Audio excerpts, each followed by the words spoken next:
Hi guys, welcome to day 5, the final chapter of our journey through hidden Philippine history. Today's story is about Church Bells, a small town in Samar, and the moment when Filipinos dealt American forces one of their worst defeats in the Philippine-American War. American textbooks call it the Balangiga Massacre. Filipino historians call it the Balangiga Encounter. What you call it reveals everything about how you see colonialism, resistance, and who has the right to fight for their homeland. This is a story about revenge, about atrocities on both sides, and about 3 church bells that became prisoners of war for 117 years. If you've been following this series from day 1 with the Laguna copper plate to yesterday's Forgotten Republic, you know we don't do sanitized history here. Hit that like button, help us reach 500 likes, and subscribe because this final episode will leave you questioning everything you thought you knew about the Philippine-American War. Let's set the scene. It's 1901, and the Philippines has been at war for 2 years, not with Spain anymore, but with the United States. The Spanish-American War ended in 1898, with Spain ceding the Philippines to America for $20 million. Filipinos, who thought they were fighting for independence, discovered they'd simply been sold to a new colonial master. The Philippine-American War began in February 1899 when American forces attacked Filipino positions around Manila. By 1901, organized Filipino resistance is crumbling. Aguinaldo will be captured in March. The Americans think they've won, but in small towns across the archipelago, Filipinos are still fighting. Balangiga is a coastal town on the southern coast of Samar Island, remote, poor, and strategically unimportant. In August 1901, Company C of the 9th U.S. Infantry Regiment, about 74 soldiers, arrives to occupy the town. Their commander is Captain Thomas Connell, and his orders are to pacify the area and prevent Filipino guerrillas from using Balangiga as a base. What happens next depends entirely on who's telling the story.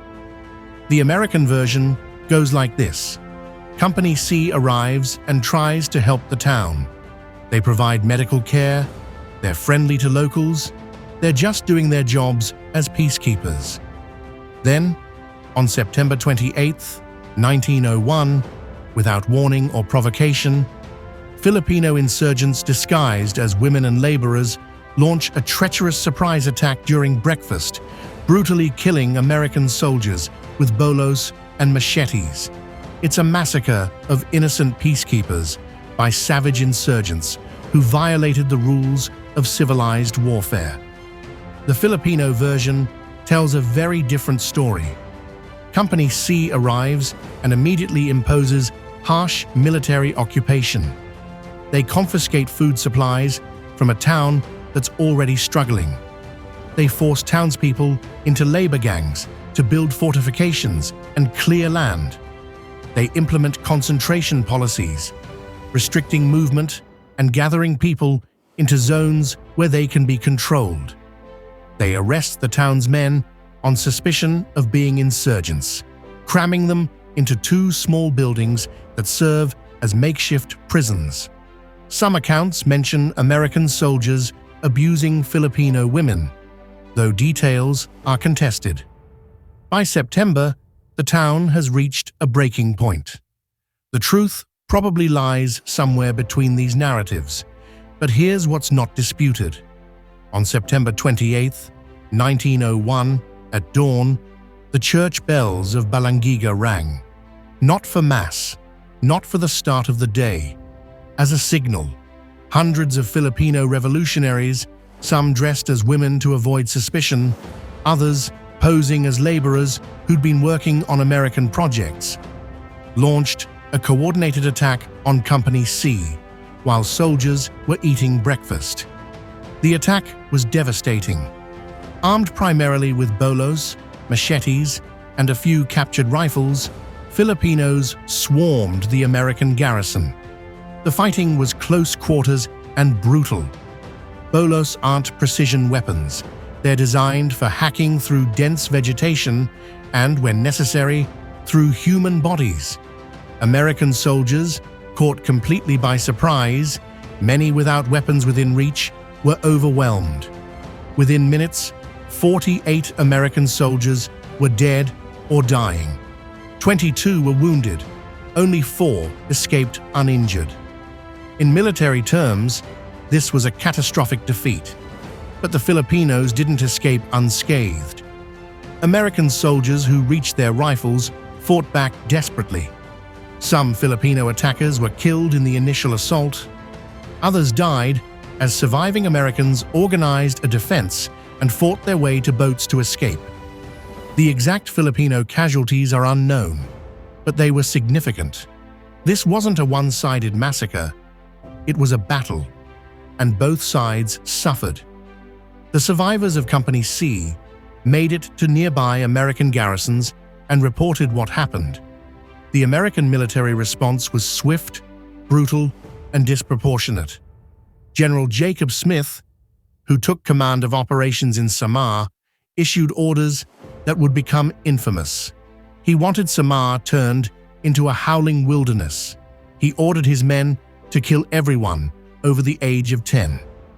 When an officer asked for clarification, Smith confirmed 10 years old and up. The island was to be depopulated, destroyed, made an example of what happens when Filipinos resist American rule. What followed was one of the darkest chapters of the Philippine-American War.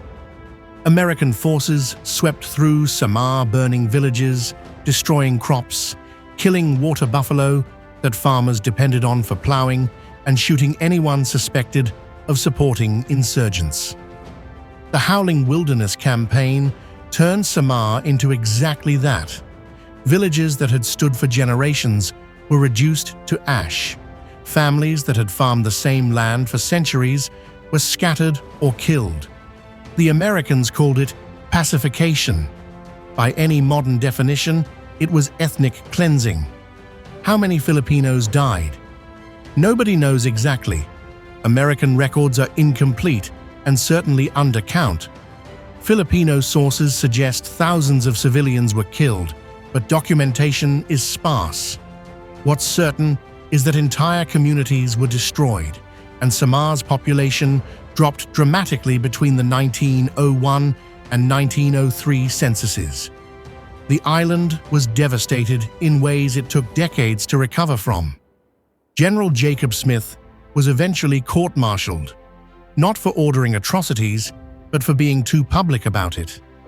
His kill everyone over 10 order became a scandal back in the United States, where anti-imperialist movements used it as evidence that the Philippine-American War was an immoral colonial venture.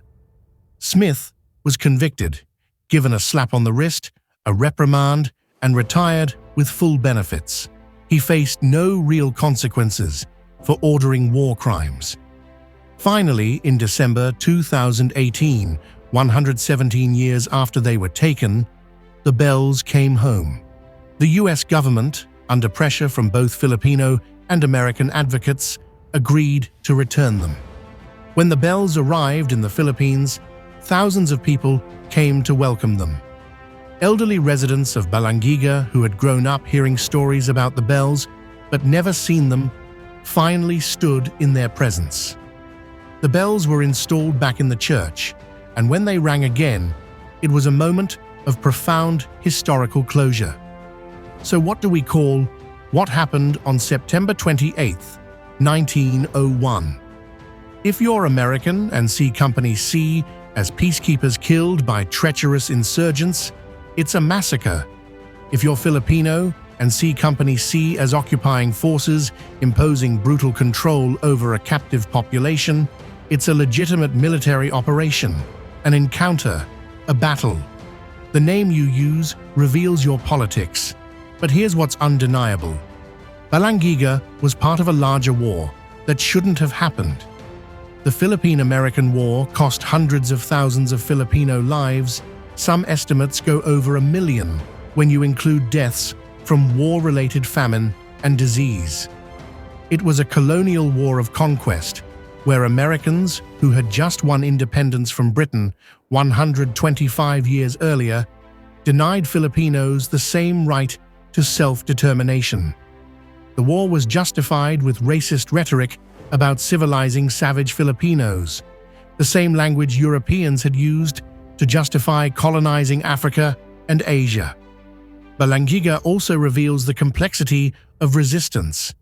The attack on Company C was strategically brilliant, using deception, local knowledge, and coordinated timing to overcome a better-armed enemy.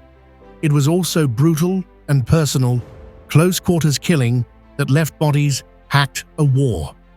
The return of the bells in 2018 matters because it represents acknowledgement, not quite an apology, but recognition that taking them was wrong. It suggests that maybe slowly, the United States is beginning to reckon with its colonial past in the Philippines. That reckoning is far from complete. Most Americans don't even know the Philippine-American War happened. It's not taught in schools. The brutal suppression of Filipino independence is a footnote in American history, if it's mentioned at all.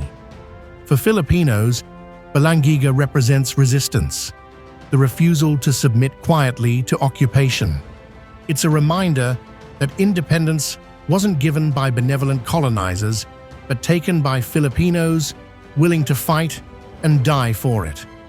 The bells, silent for 117 years, now ring again in Balangiga, calling the faithful to Mass, marking the hours and reminding everyone who hears them that resistance is possible, that stolen things can be reclaimed, and that memory survives even when empires try to erase it. This is Day 5, the final chapter of our Hidden History series. If this journey opened your eyes, hit that like button. Let's get to 500 likes. Subscribe because we'll be back with more untold stories. From ancient inscriptions to revolutionary republics, from forgotten heroes to church bells that came home. This is Philippine history they never taught you. This is the history that matters. Remember it. Share it. Never let it be forgotten again.